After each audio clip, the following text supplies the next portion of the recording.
Hello, good morning my dear students. How are you class? I hope you all are will be good. This is Kajal Yadav. Today I am going to start your online class of EVS. Okay? Students, today I will teach to you EVS. Okay? I was explain chapter 1st to 5th and today I will teach to you chapter 6. Okay? आज मैं आपको क्या पढ़ाऊंगी बच्चों? Chapter 6। हमारा chapter 6 कौन सा है? Natural vegetation of India. ठीक है, इंडिया का नेचुरल वेजिटेशन आपको पढ़ना है। Okay, so students let us start our chapter 6। Okay, तो बच्चों आज हम पढ़ते हैं नेचुरल वेजिटेशन ऑफ इंडिया। ठीक है, अब देखिए बच्चों, इसमें टॉपिक्स कौन कौन सी गिवन हैं। Topics will be given tropical evergreen forest, deciduous forest यानी पतझड़ी वन, mangrove forest, mountain forest, conservation of forest, thorn and scrub vegetation. ठीक है, ये सारी टॉपिक्स आपको गिवन हैं। Discuss the questions what happens to plant when there is no rain. आपको डिस्कस करना है कि क्या होगा प्लांट्स का अगर रेन नहीं होगी, अगर बारिश नहीं होगी तो प्लांट्स का क्या होगा। What happen to plants when there is enough rain and good soil, और क्या होगा जब अगर उन्हें इनफ मात्रा में रेन में यानी बारिश का पानी मिलेगा और अच्छी सॉइल मिलेगी, अच्छी मिट्टी मिलेगी, तब प्लांट्स का क्या होगा। सबसे पहली तो बात बच्चों कि अगर जैसे बारिश नहीं होती है और पौधों को पानी नहीं मिलता है तो क्या होगा, वो सूख जाएंगे, क्योंकि वो बहुत अधिक दिनों तक जीवित नहीं रह पाएंगे। क्योंकि क्या होता है, जीवित प्राणियों के लिए पानी की जिस तरह आवश्यकता होती है उसी तरह पेड़ पौधों को भी हरा भरा रखने के लिए पानी की आवश्यकता होती है। उन्हें पानी के साथ साथ और क्या चाहिए होता है, सनलाइट भी चाहिए होता है। ठीक है, अगर उसमें हम रोज़ पानी डालते हैं और उसमें सनलाइट भी ना मिले तब भी वो प्लांट क्या होगा, ग्रीन नहीं रहेगा। ठीक है, तो हमें पानी और सनलाइट दोनों की आवश्यकता होती है। और अगर देखिए बच्चों, अगर किसी भी प्लांट में बहुत ज़्यादा अधिक पानी डाल देंगे तब भी वो क्या होगा, वो सड़ जाएगा। ठीक है, तो हमें सारी चीज़ें क्या करनी चाहिए, इनफ मात्रा में करनी चाहिए। ना तो हमें उसमें से बिल्कुल ऐसा करना चाहिए कि बहुत कम हो, और ना ही जो है क्या करना चाहिए, ना ही उसमें से बिल्कुल कि डालना ही नहीं चाहिए। ठीक है, places with good soil that get Plantae of rain have a lot of plant. देखिए बच्चों, क्या होता है, कुछ स्थान ऐसे होते हैं जहाँ पर मिट्टी अच्छी होती है और वहाँ पर अधिक अगर बारिश हुई, वहाँ पे अगर मिट्टी अच्छी है और वहाँ पे मतलब प्लांटी बहुत आयत मात्रा में बारिश होती रहती है तो वहाँ पर पेड़ पौधे क्या होते हैं, उगाते हैं। ठीक है, India has several types of natural vegetation. India में कई प्रकार के नेचुरल वेजिटेशन होते हैं because of its various climate and geography. क्यों होते हैं, देखिए यानी कुछ प्लेसेस ऐसे होते हैं, स्टार्टिंग से हम आपको बता रहे हैं बच्चों, कुछ प्लेसेस ऐसे होते हैं जहाँ पर मिट्टी बहुत अच्छी होती है तो वहाँ पर पेड़ पौधे जो होते हैं बहुत जल्दी उगाते हैं। और कुछ जगहें ऐसी होती हैं जहाँ पर मिट्टी अच्छी नहीं होती है, वहाँ पर कितना भी हम केयर कर लें वहाँ पे हमें ना तो प्लांट उगते हैं, अगर उग भी जाएंगे तो वो बहुत जल्दी बड़े नहीं होते हैं, और किसी तरह वो बढ़ भी जाएंगे तो उसमें जल्दी से फ्रूट वगैरह नहीं आते हैं। ठीक है, ये हो गया। अब देखिए इंडिया में कई टाइप्स के नेचुरल वेजिटेशन हैं। क्यों हैं, इसलिए हैं क्योंकि यहाँ के क्लाइमेट की वेरिएट जोग्राफी है, बहुत ज़्यादा यानी विभिन्न प्रकार का भूगोल है यहाँ के क्लाइमेट में, इसीलिए यहाँ पर नेचुरल यानी अधिक प्रकार के वेजिटेशन होते रहते हैं। ठीक है, नेचुरल वेजिटेशन मीन्स, देखिए नेचुरल वेजिटेशन मीन्स क्या होता है, the plant and trees growing naturally in an area, they are not planted or grown by people. Natural vegetation ये होते हैं बच्चों कि जो अपने आप से उग जाते हैं। नेचुरल क्या होता है, जो गॉड की देन होती है, जो हम लोग नहीं करते हैं। जैसे हम लोग ने प्लांट लगाया तो ये क्या कहलाएगा, ये प्लांटिंग ट्रीज कहलाएगा। ठीक है, और अगर अपने आप से कोई प्लांट वहाँ उगाया तो वो क्या कहलाएगा, वो नेचुरल वेजिटेशन कहलाएगा। ठीक है, नेचुरल वेजिटेशन मतलब समझा आप लोगों ने कि क्या होता है। नेचुरल वेजिटेशन मीन्स ये होता है कि वो एरिया जहाँ पर अपने आप से प्लांट उग जाए, ठीक है, लोगों द्वारा उगाया ना जाए, अपने आप प्लांट उग जाए। अब देखिए, as you read about the different types of forest in India. अब देखिए आप क्या करने जा रहे हैं बच्चों, आप डिफरेंट टाइप्स इंडिया के फॉरेस्ट के बारे में, डिफरेंट फॉरेस्ट के बारे में आप पढ़ने जा रहे हैं। And where they are found, जहाँ पर देखिए refer to the map given here, जहाँ पर ये मैप यानी जहाँ पर ये चीज़ें पाई जाती हैं, ये मैप में कुछ चीज़ें आपको बताई गई हैं, ठीक है। अब देखिए tropical evergreen forest, these forests are green throughout the year because all the trees do not shed their leaves at the same time. When some trees shed their leaves, others grow new leaves. The trees in the forest are tall and very leafy. Some trees found here and rosewood, ebony and mahogany. These dense forests are found in areas with heavy rainfall, the western slopes of the Western Ghat, the hills of the northeastern India and the Andaman and Nicobar Island. देखिए बच्चों, tropical evergreen forest क्या होता है, यानी these forest are green, ये forest क्या रहते हैं, ग्रीन रहते हैं, बहुत हरे भरे रहते हैं। सदाबहार वन जानते हैं ना, तो ये हमेशा हरे भरे रहते हैं। इनकी पत्तियां जो होती हैं वो क्या होती हैं, यानी अगर झड़ भी जाएंगी तो नई निकल आती हैं, ठीक है, ये बहुत ही हरे भरे रहते हैं।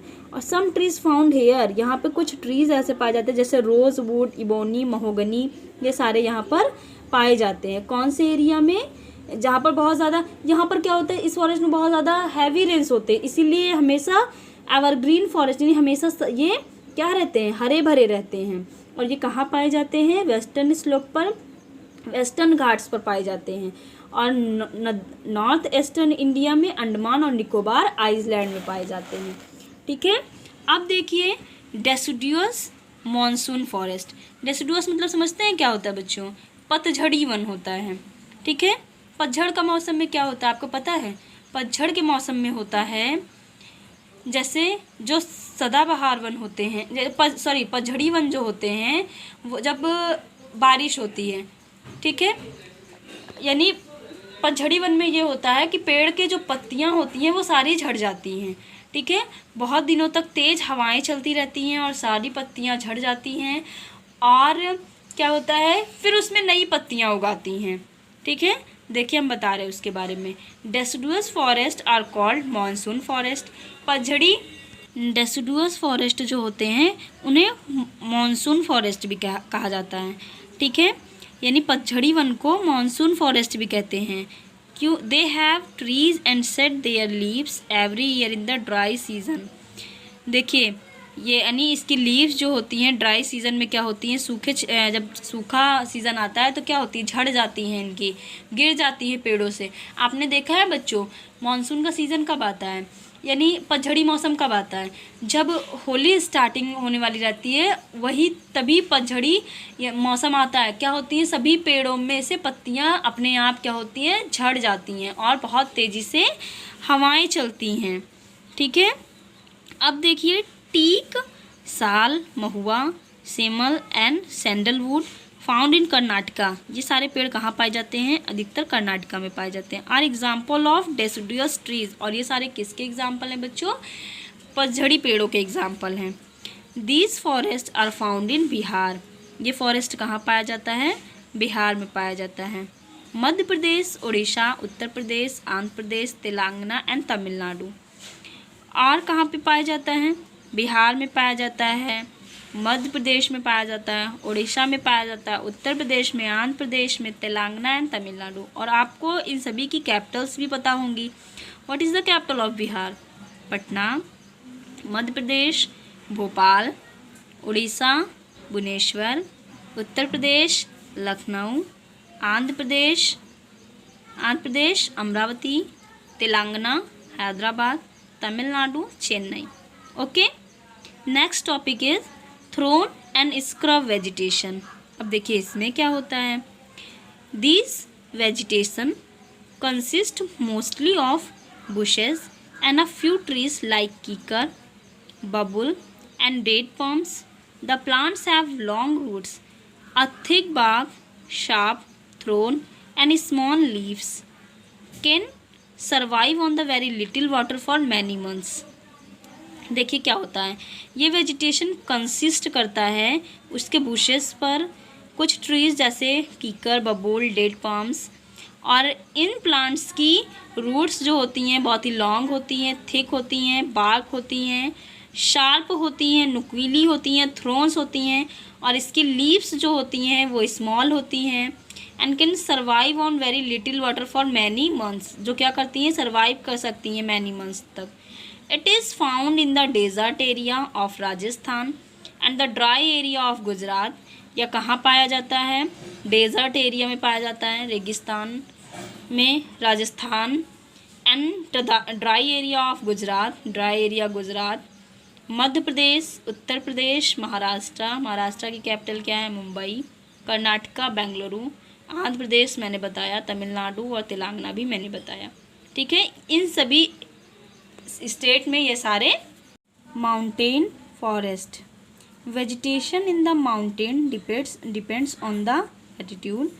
देखिए माउंटेन वेजिटेशन यानी जो माउंटेन्स में होते हैं वो किस पर निर्भर करते हैं, एल्टीट्यूड पर निर्भर करते हैं। In the snow covered Himalaya region there is no vegetation at all. देखिए हिमालय पे क्या होता है बच्चों, हिमालय पे वो हमेशा बर्फ़ से क्या रहती है, कवर्ड रहती है। ठीक है, between the snow line and about 3000 metre above sea level there are small shrubs and flowering plants at a lower altitude there are conifers forest. Some of the oldest writings in India were done on the bark of the beech tree and leaves of the palm tree. आपको पता है बच्चों क्या होता है, हिमालय के बारे में मैंने आपको पढ़ाया है, आपने हिमालय के बारे में सभी चीज़ें पढ़ी हैं। यानी वहाँ का जो वेजिटेशन रहता है वो किस पर निर्भर करता है, वो वहाँ के हिमालय पे पड़ने वाली, हिमालय पे जो बर्फ़ जमी रहती है उस पर निर्भर करता है। ठीक है, यानी जब क्या होता, जब वहाँ पर हिमालय पे हमेशा तो बर्फ़ रहती है, वहाँ के आसपास रहने वाले जो क्षेत्र होते हैं, वहाँ पर जितने आसपास जो क्षेत्र पाए जाते हैं वो हमेशा ठंडे रहते हैं। क्यों, क्योंकि वहाँ पर स्नो रहती है। जब वो पिघलती है तब भी वहाँ का मौसम जो रहता है, वहाँ का जो क्षेत्र रहता है वो क्या रहता है, ठंडा बना रहता है हमेशा। क्यों, क्योंकि वहाँ पर हमेशा वो स्नो से कवर्ड रहती है, इसीलिए। ठीक है, सो स्टूडेंट्स आपको मैंने इसमें tropical evergreen forest, deciduous forest और माउंटेन फॉरेस्ट बताया। अभी इसके पहले के चैप्टर्स का मैंने आपको वर्ड मीनिंग और क्वेश्चन आंसर नहीं सेंड किया था, आई थिंक एक्सरसाइज भी नहीं सेंड किया होगा, तो सेंड कर दूंगी। ठीक है, और कैंपस ऐप में मैं सेव कर दूंगी, आप इसे कर लीजिएगा। ठीक है, और बच्चों इस चैप्टर का आपको क्या करना है, आज का होमवर्क आपका है उसको तो मैं कैंपस ऐप में सेव कर दूंगी, आप वहाँ से कर लीजिएगा। और इस चैप्टर में आपको क्या करना है, difference between tropical evergreen forest and deciduous forest do in your fair copy and with your self. Okay, आपको क्या करना है, अपने आप से करना है, किसी से नहीं पूछिएगा, आप बुक से ढूंढिएगा और आप खुद करिएगा। ठीक है, तो बच्चों आपको पता चला कि अगर हम लोग क्या करते हैं, अगर जैसे कि कहीं बारिश, अगर पौधों को बारिश नहीं मिलेगी, बारिश का पानी नहीं मिलेगा तो क्या होगा, वो सूख जाएंगे। ठीक है, बारिश का पानी नहीं, कोई भी पानी अगर उनको नहीं मिलेगा तो वो सूख जाएंगे। उनको जितनी पानी की आवश्यकता होती है उतनी ही उनको किसकी आवश्यकता होती है, उतनी ही उनको किसकी आवश्यकता होती है, सनलाइट की आवश्यकता होती है। ठीक है, तो उनको इनफ मात्रा में पानी और सनलाइट दोनों चाहिए। और अगर जैसे क्या होगा, जब उनको सॉइल, अगर जैसे अच्छी सॉइल होगी और पानी होगा, बहुत ज़्यादा पानी अगर हम दे दें उसको तो क्या होगा, अगर बहुत ज़्यादा पानी देंगे तब भी वो सड़ जाएगा। लेकिन अगर उसे इनफ मात्रा में मिलेगा तो वो क्या होगा, वो पेड़ बहुत अच्छे से क्या रहेगा, ग्रीन रहेगा, हमेशा हरा भरा रहेगा, और उसमें वो हमेशा उससे ऑक्सीजन मिलती रहेगी। ठीक है, तो student if you do not understand you can ask me. Okay, अगर आपको कोई भी प्रॉब्लम होती है तो आप मुझसे कंसल्ट करिएगा। और तब तक मैं आपको सारा वर्क सेंड कर दूंगी बच्चों। कैंपस ऐप में मैं चैप्टर 5 का सेव कर दूंगी, आपको वहाँ से करना है। और चैप्टर 6 में मैंने आज जो आपको बताया, और आपको क्या करना है, draw the figure of types of forest in India. Okay, आपको इस फिगर को क्या करना है बच्चों, ड्रॉ करना है। और जिस तरह इसमें ड्रॉ है उसी तरीके से आपको ड्रॉ करना है, और होमवर्क भी आप अपने ग्रुप में सेंड करिएगा, ठीक है। And draw the figure of this and colour it. Okay, आपको बनाना भी है और कलर भी करना है। Okay, thank you class.